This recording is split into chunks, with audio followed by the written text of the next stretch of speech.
What's crack-a-lackin', everybody? Let's dive right back into that manager tournament. My favorite manager. There was some talk in the question, not question. There was some comments on the video that said Mean Gene was not a manager. Well, I know that. I know Mean Gene's not a manager, but for some reason on the Vince McMahon figure, I think on the referee figure, I'd have to go back and look at the cards, but for some reason they wrote the word manager on the Mean Gene card. I don't know if they did it on McMahon's. But regardless, to me the manager figures are the non-wrestlers, and that's why Mean Gene is in the tournament, as is Vince McMahon. To catch you up, Mean Gene is rumbling on in the tournament. My hand here is fishing through this remaining pile of wrestlers to pull Vince McMahon. Vince McMahon is next. He will take on Mean Gene. You've already heard my thoughts on Mean Gene. Let's talk about Vince McMahon. This was one of the figures that I never had as a kid. Only got him as an adult collector. And it's fine. I since I never had him as a kid, I really can't say anything about my history with the figure as far as play goes. I can tell you that Mean Gene did double duty as the ring announcer and as the interviewer. So he would, of course the mic is here, so he would, just interview, the wrestlers, and he would do the ring announcing. I assume that if I had McMahon as a kid, I would use him probably as the interviewer. I think he would probably erase Mean Gene from the interview booth, and Vince McMahon probably would have been my interviewer. I did a ton of interviews as a kid. Like I would just emulate, wrestling. So there would be, promos, interviews, not even promos. They weren't promos back then. They were interviews.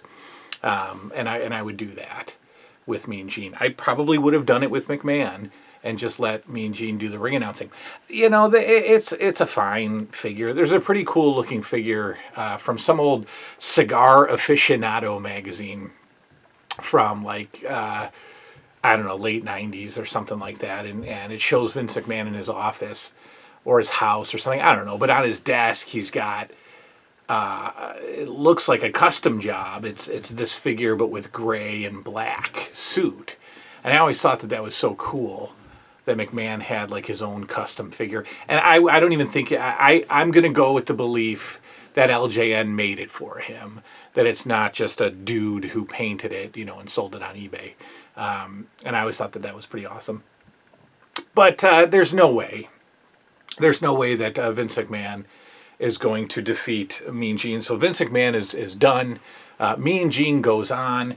And let's grab another. There's only a few left, so here we go. Mr. Fuji. Yes, look at this. Dual tuxedos. Mr. Fuji was, part of the Federation. He was the odd choice for manager of the Wild Desperados. That would be Terry Funk and Bob Orton. So he was absolutely a huge part of the LJN play. Now, despite the bowler hat and the suit and, again, we had this thing called imagination, and Mr. Fuji actually saw some in-ring action. I would do like, that light is terrible. I gotta get this lighting situation worked out down here, right? I mean, I'm a social media influencer, clearly. So I need lighting. I need proper lighting down here. Yeah, I really do. Somebody in the comments thought that the window was open and the sun was shining because this lamp is so bright. I don't know where I would put it. Do I put it in front of the camera? Do I put it behind? What is the proper lighting for a YouTube sensation like myself? Let's see how this is. Oh, that's better. Oh, yeah. Oh, look at that. Okay. So back in the day, they would have really weird, very random, very rare gimmick matches where they would have like a manager's battle royal. And I know they did like a Legends battle royal back in like '84, truly, with like, I think Lou Thez was in it or something. But am I dreaming? Was it a dream, or did they actually have a manager's battle royal? I want to think they did, because I had a manager's battle royal, and I would like to think I got the concept from somewhere. So the managers would see action in a battle royal from time to time, and that was awesome, just to have a fun little, silly managers battle royal match on the card. But like I said, Fuji was very prominent in the childhood. But is it enough? Is it enough to beat Mean Gene as my favorite manager figure? Another story, another interesting story about Fuji is my grandmother got him from from Sears, right? Not the Sears Wish Book, but at one point in time, back in the mid-'80s, Sears had a little toy section. The two things that I remember getting from Sears was a Mr. Fuji and a Nerf basketball. Which, is and I moved into a house that had a basketball hoop, and instead of going to Sears and getting a real basketball, I got a Nerf basketball, and that sucked. That was a horrible choice, to get a full-size Nerf basketball. Anyway, digress majorly. Mr. Fuji came from the Sears store. Again, is he enough? Great accessory with the cane. It is a great not play pose. It's a great pose for a manager. Great likeness, great face. The hat doesn't come off. That's a slight drawback.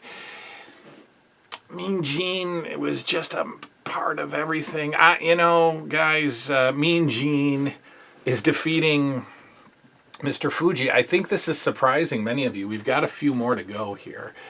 Let's grab, I know who this, nope, I dropped her. Ooh, Freddie Blassie. Okay. This is going to be tougher than you thought, and I thought about this last night while going to sleep. Yes, that's what I think about when I go to sleep at night. You take the Freddie Blassie guy, the character, and he's got the over-the-top sequined outfits.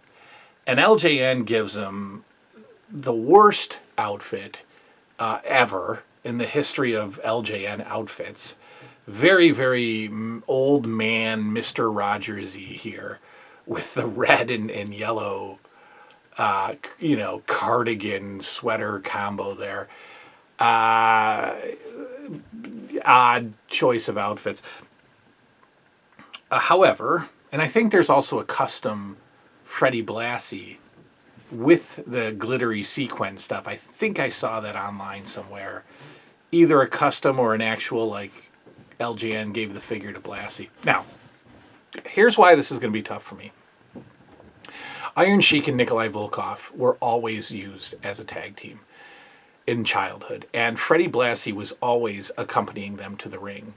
And anytime Sheik and Volkov won the tag team titles, it was because of the interference and the cane of Freddie Blassie. Okay? I would say that Freddie Blassie, and this would be surprising for you to hear, was the most used manager in childhood, and the manager who had the most to do with play.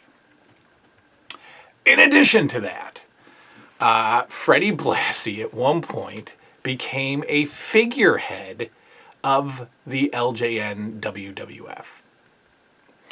Now, it's very silly. It's very, very silly. But my friend, my old pal Howie and I came up with, or I came up with, and he took it and ran with it too and used it. But Jack Tunney at the time was the president of the WWF. And they would use him very, very rarely to make a big decision on something. I remember the first time I really saw him was WrestleMania 4, when he had to declare the world title, vacant after the $1 Million Man and the double referees. And before that, you didn't see a lot of him at all. He was actually in charge of Canada's operations of the WWF, but they just made him the figurehead, fake, pretend WWF president. Anyway, Freddie Blassie took over as WWF president under the moniker Jack Blunny. Yeah, how about that for some 11-year-old innovation, intelligence, imagination? Jack Blunny. Jack Blunny, ladies and gentlemen. So not only did Fred Blassie have a ton of action as a manager, he also was Jack Blunny, the WWF president, who would make decisions in the LJN world. And my best pal at the time took it and ran with it too, and he had a Jack Blunny. I created Jack Blunny. And for that reason, ladies and gentlemen, for that reason, Fred Blassie is going to defeat Mean Gene and move on to the final 3. Here we go. Well, actually, you know what we can do? We can't do that. Let's not do it that way. All right, because we got 4 left. We could do a tournament now, but I don't want to spend a lot of time on this one. Slick is a bad figure. It's one of those later series where we've got the odd colored paint underneath the external layer. We've got gray for the Slickster. I wasn't a fan of this era that much. Well, of course I was a fan of the era, but I was getting a little older. Slick would manage the natural Butch Reed. I wasn't a big fan of him. He managed the Big Boss Man and Akeem. I could take it or leave it. And I don't even remember who else Slick managed. At one point, I think he had Sheik and Volkov again. I know he bought some contracts from Freddie Blassie, who was retiring. And I just never really liked the Slick character. Kind of the jive soul bro, right? That's what he is. That was his entrance music. Coolest music in the world, the jive soul bro. But I never dug Slick. Or any of his, stable mates, his wrestlers, his roster. There's no way that Freddie Blassie is knocking off Mean Gene and is not going to very convincingly defeat the Slickster, the Doctor of Style. Basically, Slick was a pimp character, right? Did we not know that? Did we not realize that the Slickster was a pimp? All right. Jimmy Hart taking on Freddie Blassie. Whatever. This isn't even really a great figure at all. I mean, the face is well, I don't know. I don't know. Any figure that had something not removable from their hand was a problem for me. I made do, but I would have liked to have been able to toss the megaphone to a wrestler, or have it so anytime Jimmy Hart would make a mistake, he would have to hit his you do the gimmick where you hold the opponent, you bring him over to Jimmy Hart's going to wallop him, the opponent ducks, boom, Jimmy Hart hits his own guy, you knock Jimmy Hart off the apron, you pin the other guy. That's kind of how it worked. And that's worked. That was almost like every Jimmy Hart match that I had managing. He was always interfering. Again, would have loved it if the megaphone came out. I'm surprised in my goofy kidness I didn't cut the megaphone out like an idiot. I didn't. I'll tell you what, Jimmy Hart does not have enough. He does not have what it takes to knock off Fred Blassie. Jimmy Hart goes, and I know you guys are surprised by this. Like, why are you picking Freddie Blassie? Look, we got like 10 figures here. This is not like a life-changing tournament. The LJN, the original, the Superstars tournament was important to me. I had to find out who my favorite was. really, I'm deciding this right now that Freddie Blassie could possibly be the winner, because in the final matchup, he's taking on the lovely Elizabeth. Now, if you guys have been around the channel, you know how Elizabeth came to be in my life. She was impossible to find in stores. And for some reason, 11-year-old me had to have Elizabeth, right? Had to.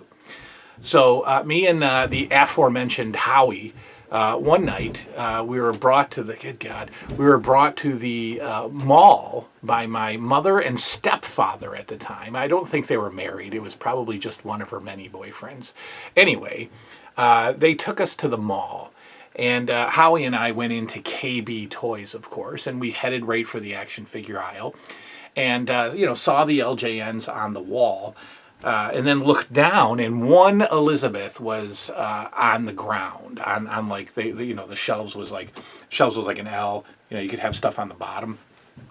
Well, Howie grabbed the Elizabeth and was like, "Oh my God!" And I, being his best friend and being such a nice guy, ripped the Elizabeth out of his hand, and in my first ever criminal moment in life, ran out of the store with the figure.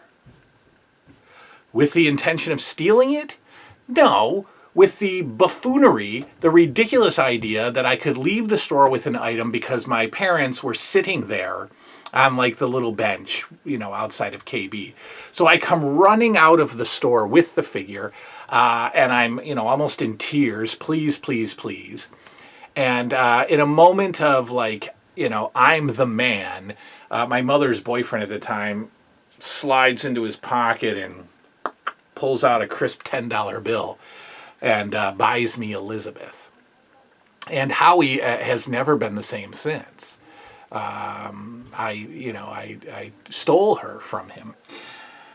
That's the Elizabeth story. But other than that, there's not much exciting to talk about the Elizabeth figure. She did accompany the Macho Man, of course, to the ring. And at some point in my play, turned on the Macho Man and joined Hogan. And then, probably flip-flop back. And then I probably just phased her out. I don't have a lot of memories of play with this figure. And it's fine. It's a doll. It's a girl LJN, whatever. Guess what? Freddie Blassie. And I'm sure you're blown away by this. But I am going to go ahead and christen Freddie Blassie as my favorite LJN manager, mainly based on the history that I have with the figure, the play history, the fact that he played the presidential role in the WWF. Yes, Captain Lou was the executioner and could have easily, he played a double role too. But Lou was not often used as a manager. Blassie was used all the time as a manager with Sheik and Volkov and as Jack Blunny. Ladies and gentlemen, your winner, my favorite WWF LJN Wrestling Superstar manager figure, is Jack Blunny. Thanks for hanging out with me. We're going to do more of these tournaments with certain things. I'm going to watch the Creed movie tonight and then watch Creed 2 maybe Sunday. And then I'm going to do a tournament of my favorite Rocky movies. I'm re-watching all the Friday the 13th movies, and I'm up to part 4 because we're going to do a tournament of my favorite Friday the 13th movies. So far, part 4 is pretty gosh darn good. This is going to be great. I like these tournament things. More to come. Thanks for hanging out with me. Good night now.